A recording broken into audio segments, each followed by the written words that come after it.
Pengacara Barada Richard Eliezer mengunjungi kliennya hari Sabtu kemarin untuk melihat kondisi saksi penguak fakta itu. Barada Richard Eliezer sebelumnya telah mengikuti konseling psikologis. Pendampingan rohani ini menjadi persiapan Richard sebelum mengikuti persidangan. Tim pengacara juga menyiapkan sejumlah ahli dan saksi meringankan bagi Richard. Barada Eliezer menjadi tersangka sekaligus penguak fakta yang diputuskan Lembaga Perlindungan Saksi dan Korban. Pengacara berharap status penguak fakta atau justice kolaborator bisa meringankan hukuman Eliezer dalam kasus pembunuhan Yosua. Pengacara Eliezer mengapresiasi perlindungan yang diberikan Lembaga Perlindungan Saksi dan Korban (LPSK). Betul, jadi pengamanannya sangat bagus dari LPSK.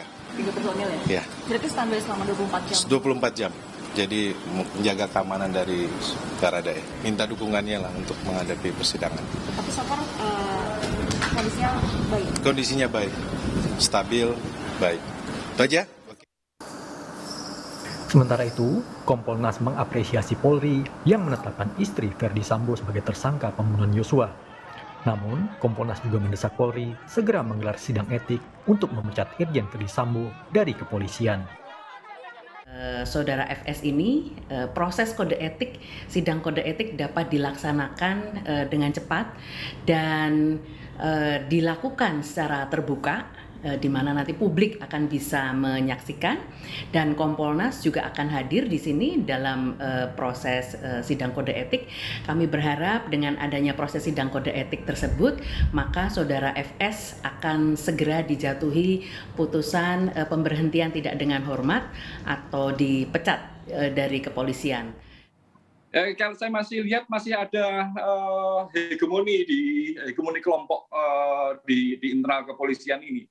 Dominasi kelompok kecil ini sangat berpengaruh sekali. Mereka saling sandra gitu, sehingga Irwasum pun tadi juga masih ragu-ragu untuk kapan melimpahkan 5 orang ini ke penyidikan. Gitu. Tadi menyampaikan bahwa tidak bisa minggu ini tapi minggu depan. Minggu depan itu kapan? Gitu. Jadi masih ada keraguan-raguan untuk menyelesaikan ini. 5 orang itu sangat kecil sekali dari 80 orang yang diperiksa gitu.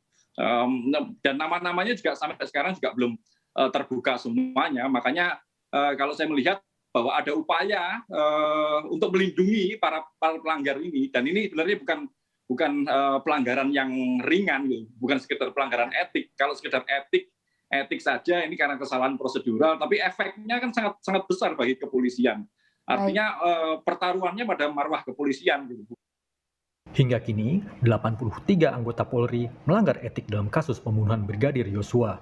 Jumlah ini masih dapat bertambah karena tim khusus Kapolri masih terus berupaya mengungkap kasus ini. Tim Liputan, Kompas TV. Informasi penyidikan kasus pembunuhan Brigadir Yosua usai ditetapkan Putri Chandrawati, istri Irjen Verdi Sambo sebagai tersangka pembunuhan berencana.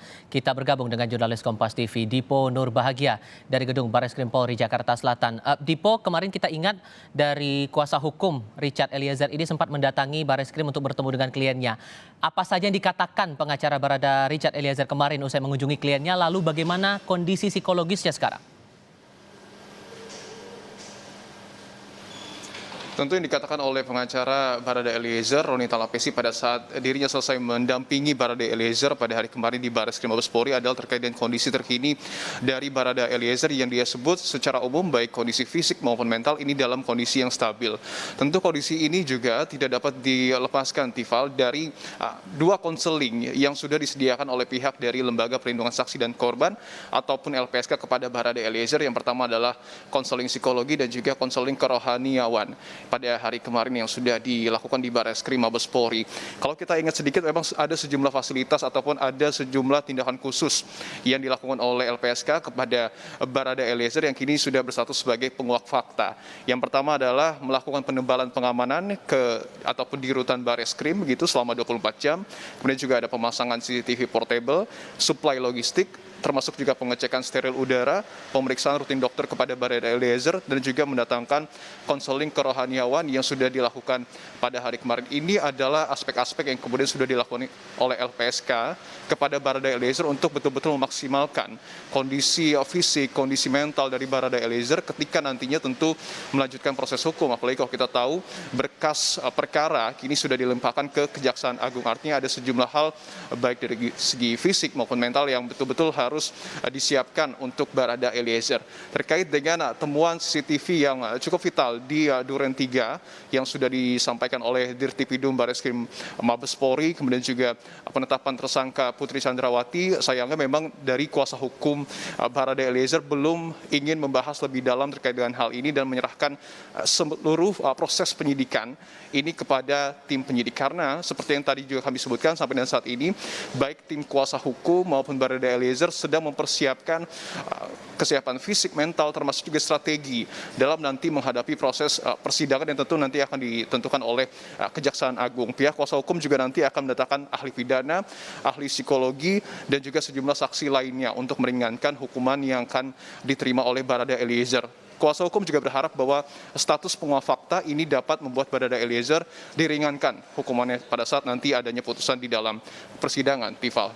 Kita ingat juga untuk saat ini sampai setidaknya hari ini itu ada 5 tersangka yang ditetapkan polisi dalam kasus dugaan pembunuhan berencana terhadap Brigadir Yosua ini. Terakhir sudah disampaikan pada hari Jumat lalu istri Irjen Ferdisambo yang ditetapkan sebagai tersangka. Apakah akan berhenti jumlah tersangka ini pada 5 orang ini atau mungkin ada kemungkinan tersangka ini bertambah lagi, Dipo? Kalau kita lihat dari proses hukum yang saat ini tengah dilakukan oleh Bareskrim Mabes Polri, tentu potensinya sangat besar, Tiffal. Apalagi kalau kita lihat skenario yang kemudian dibuat oleh Irjen Pol Ferdisambo ini betul-betul melibatkan cukup banyak personil dari Polri. Bahkan kalau kita kutip statement yang sebelumnya sudah disampaikan oleh Komjen Agung Budi Marioto, Irwasum Polri menyebutkan untuk proses pemeriksaan pelanggaran kode etik, pihak dari Inspektorat Khusus sejauh ini sudah melakukan pemeriksaan kepada 83 personil Polri. 35 diantaranya sudah direkomendasikan untuk ditempatkan di tempat khusus, sementara 15 orang lainnya sudah ditempatkan di tempat khusus. Bahkan dari 15 orang ini, 6 orang diantaranya termasuk Irjen Pol Ferdisambo ini sangat berpotensi statusnya berubah dari saksi menjadi tersangka dalam kasus ini. Karena kalau kita lihat apa yang kemudian disampaikan oleh Irwasum Polri, ke-6 orang ini termasuk Irjen Pol Ferdisambo sangat besar peluangnya diduga melakukan tindak pidana obstruction of justice ataupun menghalang-halangi penyidikan. Artinya proses pemeriksaan kode etik yang dilakukan oleh Inspektorat Khusus kepada 6 orang ini sudah akan kemudian dilimpahkan ke Bareskrim Polri untuk diperiksa dan juga didalami apakah kemudian ada pelanggaran pidana di dalamnya atau tidak. Artinya ini juga membuka peluang penambahan jumlah tersangka terkait dengan kasus pembunuhan kepada Brigadir Yosua. Tidak hanya itu, kalau kita juga mengacu kepada apa yang kemudian disampaikan oleh Direktur Tindak Pidana Cyber Bareskrim Mabes Polri, Brigjen Asep Edi, pihaknya saat ini juga sedang mendalami temuan CCTV yang didapat di kawasan Duren 3 ataupun di rumah dinas dari Irjen Pol Ferdisambo, di mana perkaranya adalah pihak dari Dirtipid Cyber memeriksa pihak-pihak ataupun mendalami perkara menghilangkan, memindahkan serta mentransmisikan elektronik, dalam hal ini adalah CCTV yang tadi kami sebutkan.